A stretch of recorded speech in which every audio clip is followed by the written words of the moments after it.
Good morning बच्चों last week में हम एक्सरसाइज 1.1 कंप्लीट कर चुके थे। अब हम इससे आगे चलेंगे, है ना। देखो बच्चों, पहला है हमारा परमित संख्याओं का संख्या रेखा पर निरूपण। देखो, परमित संख्याओं का संख्या रेखा पर क्या करना है, हमें निरूपण करना है। तो बेटा, संख्या रेखा मैंने बताई थी आप लोगों को, ये आपकी जैसे संख्या रेखा ये है, ठीक है। मैं आपको यहाँ पर देखिए इसमें बता देता हूँ।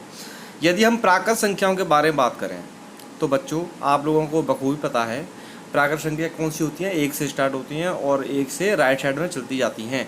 देखो यहाँ लिखा भी है, यह रेखा केवल एक के दाईं तरफ अपरिमित रूप से बढ़ती है। कौन सी? प्राकृत संख्याओं वाली जो रेखा होती है वो, है ना बच्चों। अब बात करेंगे अपन पूर्ण संख्याएं। देखो, आप इसको प्राकृत संख्या वाली रेखा को देख लो, 1 2 3, मतलब इस साइड में जाएगी, ये इस साइड में नहीं जाएगी, है ना बच्चों। अब अपन बात करेंगे पूर्ण संख्याओं की। तो मैंने आप लोगों को बताया था, यदि प्राकृत संख्याओं के ग्रुप में जीरो भी शामिल हो जाता है तो हमें क्या मिलता है? पूर्ण संख्याएं मिलती हैं। तो बच्चों, अब देखो, सीधी सीधी बात है, जब वो एक के राइट साइड में जा रही थी और पूर्ण संख्याओं में जीरो भी शामिल हो गया, यानी ये जीरो के राइट साइड में जाएंगी। तो देखो, यह रेखा शून्य के दाईं तरफ अपरिमित रूप से बढ़ती हैं, परंतु शून्य के बाईं तरफ कोई संख्या नहीं होती। ठीक है बच्चों, ये हो गई आपकी पूर्ण संख्याएं, जीरो से स्टार्ट होती हैं और 1 2 3 4 ऐसे करके राइट साइड में जाती हैं। इनमें नकारात्मक संख्याएं या ऋणात्मक संख्याएं नहीं होती हैं। ठीक है बच्चों, अब अपन बात करेंगे पूर्णांक, इंटीजर्स की। बच्चों, पूर्णांक पूर्ण धन अंक, मतलब इसमें अंक क्या होता है? पूर्ण होता है। और यह दोनों तरफ जीरो के राइट साइड में भी जाती हैं और जीरो के लेफ्ट साइड में भी जाती हैं। इसका मतलब यह रेखा दोनों तरफ अपरिमित रूप से बढ़ती हैं। क्या आप -1 0 0 1 इत्यादि की भी जो संख्या पाते हैं? नहीं, क्योंकि यहाँ बात हो रही है पूर्णांक की, पूर्ण धन अंक। इसमें क्या होता है? अंक एक पूर्ण होता है, तो हमें -1 0 0 1 के बीच में कोई भी संख्या प्राप्त नहीं होगी। अब बच्चों, अब पढ़ेंगे हम परमेय संख्याओं के बारे में। अब बच्चों, आपको पता है परमेय संख्या मैंने आपको क्या बताई थी, जो P/Q की फॉर्म में होती हैं और Q पूर्णांक होते हैं। Q कभी भी जीरो नहीं होता है। अब देखो, यह रेखा दोनों तरफ अपरिमित रूप से बढ़ती हैं, परंतु अब आप -1 0 0 1 इत्यादि के बीच में संख्याएं पाते हैं। दोस्तों, आपको पता है, हम किन्हीं भी दो नंबर्स के बीच में परमेय संख्या ज्ञात करने को बोलें, या मैं आपसे बोलूं कि 1 और 2 के बीच में कितनी परमेय संख्या हो सकती हैं, तो बच्चों मैंने आपको पिछली वीडियो में बताया था कि किन्हीं भी दो नंबर्स के बीच में अनंत परमेय संख्या हो सकती हैं, अनंत परमेय संख्या हो सकती हैं। ओके, अब देखो यहाँ पर, जैसे ये जीरो हो गया, ये राइट साइड में जा रहे हैं, ये लेफ्ट साइड में जा रहे हैं, ये 1/2, ये 1, ये सारा क्या है? ये सब परमेय संख्याएं हैं, है ना बच्चों। अब अपन आगे चलते हैं। देखो, आपको सारा वही दे रखा है, ये आपके पास PDF है, आप इसको पढ़ लेना। ठीक है बच्चों, अब देखो, दो परमेय संख्याओं के बीच में परमेय संख्याएं ज्ञात करना। तो बच्चों, मैंने आपको अभी जस्ट 1 मिनट पहले ही बोला, किन्हीं भी दो संख्याओं के बीच में हम अनंत रैशनल नंबर ज्ञात कर सकते हैं, अनंत परमेय संख्या ज्ञात कर सकते हैं। तो बच्चों, पहले हम थोड़ा सा इस थ्योरी को कर लेते हैं। मुझे लगा कि हाँ, ये थ्योरी अच्छी है। क्या आप 1 और 5 के बीच प्राकृत संख्याएं बता सकते हैं? तो 1 और 5 के बीच में 2 3 और 4 होती हैं, है ना। और 7 और 9 के बीच में कितनी प्राकृत संख्या होती हैं? तो एक ही प्राकृत संख्या होती है 7 और 9 के बीच में, वो क्या होती है? 8। और 10 और 11 के बीच में कितनी प्राकृत संख्या होती हैं? तो 0, है ना। और -5 और 4 के बीच में स्थित पूर्णांकों की सूची बनाइए।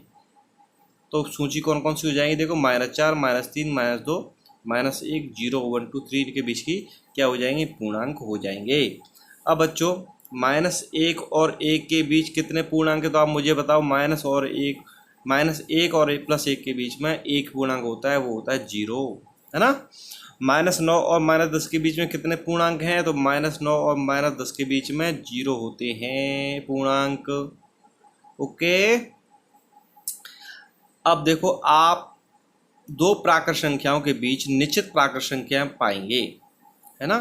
अब देखो बच्चों, यहाँ बात हो रही है 3/10 और 7/10 के बीच कितनी परमेय संख्या हैं? शायद आप सोच सकती हैं कि ये संख्या 4/10, 5/10, 6/10 है, परंतु आप 3/10 और 30/100 और 7/10 को 70/100 लिख सकते हैं। अब संख्या 31/100, 32/100, 33/100 मैंने आपको अभी 2 बार बता चुका हूं दोस्तों इसी वीडियो में कि किन्हीं भी दो नंबर्स के बीच में अनंत परमेय संख्या होती हैं। तो ये सारा कुछ जो दे रखा है उसी के बारे में दे रखा है। ठीक है बच्चों, अब देखते हैं हम प्रश्न उदाहरण नंबर 6। -2 और 0 के बीच 3 परमेय संख्याएं ज्ञात कीजिए। किसके बीच में? -2 और 0 के बीच में 3 परमेय संख्याएं ज्ञात कीजिए। तो बच्चों इनके बीच में अनंत परमेय संख्या होंगी, उनमें से कोई 3 ज्ञात कर लो। देखो इन्होंने क्या किया, -2 को -20/10 लिख दिया है और 0 को 0/10 लिख दिया है। तो इससे क्या होगा, मैं -20 से कम होता चला जाऊंगा, है ना, और 0 से भी इधर नेगेटिव इस साइड में चला जाऊंगा। तो जैसे -20 से मैं इस साइड में जाऊंगा तो क्या होगा, -19, -18, -17, -16। तो इस तरह से हमें कितनी परमेय संख्या प्राप्त हो जाएंगी? अनंत परमेय संख्या प्राप्त हो जाएंगी। ठीक है बच्चों, उदाहरण नंबर 7 भी इसी तरह का है, आप इसको देख लेना। और उदाहरण नंबर 8 देखिए, 1/4 और 1/2 के बीच एक परमेय संख्या ज्ञात करनी है। तो बच्चों 1/4 और 1/2 के बीच में कोई एक परमेय संख्या ज्ञात करनी है, तो आप ऐसा करो ना, दोनों संख्याओं को जोड़ दो और 2 का भाग दे दो। तो जब मैं दोनों संख्याओं को जोड़ता हूँ तो क्या आ रहा है, देखो 1/4 + 1/2। जब मैं इसको ऐड करता हूँ तो एलसीएम 4 आ गया, 1 और 2 कितना आ गया, 3/4 आ गया। ठीक है, अब इसका 2 का भाग दे दो तो ये क्या हो जाएगा, 3/8 क्या हो जाएगा, 3/8 इसके बीच की क्या हो जाएगी, परमेय संख्या हो जाएगी। ठीक है बच्चों, अब देखो उदाहरण नंबर 9, 1/4 और 1/2 के भी मध्य 3 परमेय संख्या ज्ञात कीजिए। तो बच्चों हम 1/4 और 1/2 के बीच में वैसे तो अनंत परमेय संख्या ज्ञात कर सकते हैं, लेकिन इनके मध्य में कोई 3 ज्ञात करनी है। तो आप एक काम करिए, जैसे यहाँ पर 1/4 है और ये 1/2 है, आप इसका जो नीचे हर है ना, इसको सेम कर लीजिए। जैसे यहाँ मैं 4 कर देता हूँ और यहाँ 2 कर दूँ, कोई दिक्कत? 2/4 हो गया, कोई दिक्कत नहीं है। अब हमें परमेय संख्या ज्ञात करनी है इनके बीच की। अगर मैं इनमें और 2 का मल्टीप्लाई कर दूँ, यहाँ क्या हो जाएगा, 2/8 हो जाएगा, और यहाँ पर क्या हो जाएगा, 4/8 हो जाएगा, है ना। क्या हो गया, 2/8 और 4/8 हो गया। अगर मैं इसमें 2 का मल्टीप्लाई और कर दूँ तो यहाँ 4 हो जाएगा, यहाँ क्या हो जाएगा, 16 हो जाएगा। ऐसे यहाँ पर 8 हो जाएगा और यहाँ 16 हो जाएगा। तो देखो 4/16 और 8/16। अब आप देखो यहाँ पर 5, 6, 7 लेके क्या कर सकते हैं, 3 परमेय संख्या ज्ञात कर सकते हैं। तो वो परमेय संख्या कौन कौन सी हो जाएंगी, देखो 5/16, 16, 6/16 और 7/16, है ना, और 8/16, ये हो जाएंगी आपकी। आ गया समझ में? तो हम किन्हीं भी दो नंबर्स के बीच में अनंत परमेय संख्या ज्ञात कर सकते हैं। लेकिन जो मैं आपको अभी तरीका बताया है वो तरीका बहुत ही सरल है, इसमें आप गलती नहीं करेंगे।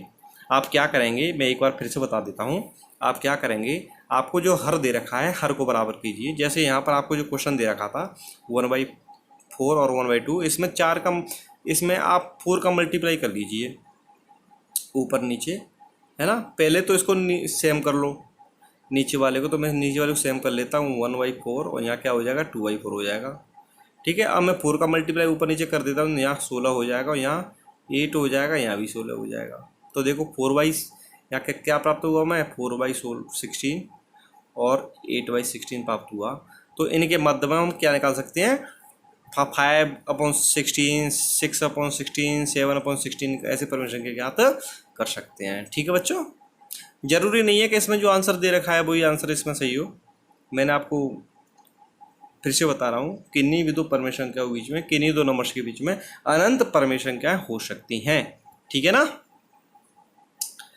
ठीक है बच्चों, अब हम एक्सरसाइज 1.2 करते हैं। निम्नलिखित संख्याओं को संख्या रेखा पर निरूपित कीजिए। बच्चों आप इसको आराम से कर सकते हैं, मैं एक बार फिर से बता देता हूँ आपको। जैसे ये रही संख्या रेखा आपकी, ये आपका 0 पॉइंट है, ठीक है, ये इधर नेगेटिव नंबर है, इधर पॉजिटिव नंबर है इस साइड में। ये आपका 1 है, ये 2 है, ये 3 है, ये 4 है, ये 5 है, 6 है। यहाँ पर देखो 7/4 दे रखा है और हमें पता है 7/4 की वैल्यू कितनी होती है, 1.75 होती है, होती नहीं होती है। अब देखो 1 तो ये आपका ये रहा और 2 ये रहा, इसका मतलब 1.75 कहाँ होगा, इसके बीच में होगा। तो जब मैं इसके बीच में 4 हिस्से कर लेता हूँ, 1 2 3 4, तो ये यहाँ पर लगभग आ जाएगा। ये ठीक है ना बच्चों, आ गया होगा समझ में अच्छे से। अब देखो दूसरा -2/11 -5/11 -9/11 को संख्या रेखा पर निरूपित कीजिए। तो बच्चों इसको आप आराम से कर सकते हैं, है ना। देखो माइनस में दे रखा है तो आप क्या करेंगे, देखो जैसे ये 0 पॉइंट है और ये 1 पॉइंट है, -2/11 की बात कर रहा है तो हम इसको क्या करेंगे, 11 भागों डिवाइड कर लो अंदर से, ठीक है ना। 1 2 3 4 5 6 7 8 9 10, ठीक है। देखो 10 कर लेंगे तो 11 हो जाएंगे वो, ठीक है ना। अब बात कर रहा है -2/11, तो -2/11 कहाँ होगा आपका, ये हो जाएगा, है ना।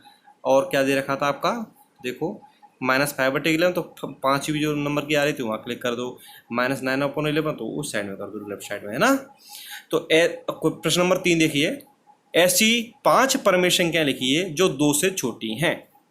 अब बच्चों ऐसी हमें कोई 5 परमेय संख्या लिखनी है जो 2 से छोटी हैं। तो देखो वो 2 से छोटी हैं तो देखो प्लस का 1 हो जाएगा, 0 हो जाएगा, -1 हो जाएगा, -2 हो जाएगा, -3 हो जाएगा, हम कितनी भी कर सकते हैं, है ना। अब देखिए प्रश्न नंबर 4, -2/5 और 1/2 के बीच 10 परमेय संख्या ज्ञात कीजिए।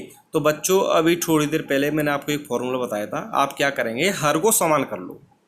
हर को समान करने के बाद में हम देख लो कि बीच में 10 परमेय संख्या प्राप्त हो रही हैं कि नहीं हो रही अंश के, तो हम आसानी से कर सकते हैं। जैसे मैं इस बार को करता हूँ, -2/5 है ना, और यहाँ पर 1/2 है। तो मैं पहले क्या करता हूँ, हर को समान बना लेता हूँ। तो हर को समान बनाने के लिए मैं क्या करूँगा, पहली वाली संख्या में 2 का मल्टीप्लाई कर दूंगा ऊपर नीचे, और दूसरी वाली संख्या में 5 का मल्टीप्लाई कर दूंगा ऊपर नीचे, है ना। तो जब पहली वाली में 2 का मल्टीप्लाई करूँगा तो क्या हो जाएगा, देखो -4/10 हो जाएगा, और जब दूसरी वाली 5 का करूँगा तो क्या हो जाएगा, 5/10 हो जाएगा। ठीक है बच्चों। अब देखो कि मध्य में कोई 10 परमेय संख्या ज्ञात करनी है। देखो ये माइनस की है और ये किसकी है, प्लस की है। तो देखो यहाँ -4/10 है तो -3/10, -2/10, -1/10, 0, 1/10, 2/10, ऐसे करके अपन कई सारी संख्याएं ज्ञात कर सकते हैं। आ गया समझ में। अब देखो आप प्रश्न नंबर 5 इसी तरह से हो जाएगा। प्रश्न नंबर 6 देखिए, -2 से बड़ी 5 परमेय संख्याएं लिखिए। -2 से बड़ी 5 परमेय संख्याओं की बात कर रहा है। तो -2 से बड़ी, देखो ये संख्या रेखा है, ये 0 पॉइंट है, ये 1 -1 हो गया, ये -2 हो गया, ये +1 +2 +3 ऐसे हो गया। देखो -2 यहाँ पर आ रहा है, इससे बड़ी की बात कर रहा है, इसका मतलब राइट साइड की बात कर रहा है। तो देखिए बच्चों -1 0 1 2 3, ये सारी संख्याएं क्या हो गई, -2 से बड़ी 5 परमेय संख्याएं हो जाएंगी। ठीक है बच्चों। अब देख लीजिए प्रश्न नंबर 7, 3/5 और 3/4 के बीच में 10 परमेय संख्या ज्ञात कीजिए। तो बच्चों वही तरीका अपनाना है जो मैंने अभी बताया था। पहले आप क्या करेंगे, हर को सेम करेंगे। जैसे यहाँ पे 3/5 था और 3/4 है, तो मैं देखो बच्चों यहाँ 3/5 के मैं 4 का मल्टीप्लाई कर दूँ ऊपर नीचे, क्या हो जाएगा, 4×3=12 हो जाएगा। क्या हो जाएगा, 4×3=12 हो जाएगा, और नीचे क्या हो जाएगा, 5×4=20 हो जाएगा। इसी प्रकार 5 का मल्टीप्लाई इधर करूँगा तो मैं 5×3=15 हो जाएगा, और यहाँ 5×4=20 हो जाएगा। लेकिन हमें 10 परमेय संख्या ज्ञात करनी है। तो बच्चों मैं यदि इसमें 2 का मल्टीप्लाई और ऊपर नीचे कर देता हूँ तो यहाँ देखो क्या हो जाएगा, 12×2=24/40, और इधर क्या हो जाएगा, 15×30/40। लेकिन बच्चों अपन क्या देख रहे हैं, 10 तो अब भी नहीं हो पा रहे, तो 2 का मल्टीप्लाई और कर लो, है ना, अपनी सरलता के लिए। तो यहाँ क्या हो जाएगा, 48/80 हो जाएगा, और यहाँ पे देखो 60/80 हो जाएगा। अब बच्चों आसानी से कर सकते हैं क्योंकि हर तो समान है। अब 48 और 60 के बीच में नंबर ले लो, 49/80, 50/80, 51/80, 52/80, 53/80, ऐसे करके हम ज्ञात कर सकते हैं। आ गया बच्चों समझ में। ठीक है बच्चों, आपकी ये एक्सरसाइज कंप्लीट हुई। सभी बच्चे इन जो बिंदु दे रखे हैं इनको अच्छे से पढ़ लेना, मैंने आपको ये सारे करा रखे हैं, एक बार आप लोग भी देखना। ठीक है बच्चों, अब नेक्स्ट मिलेंगे, सेकंड जो चैप्टर है आपका उसको लेके। ठीक है बच्चों, और आप लोगों ने यदि मेरा चैनल सब्सक्राइब नहीं किया है तो मेरा चैनल सब्सक्राइब कर लीजिए, जिससे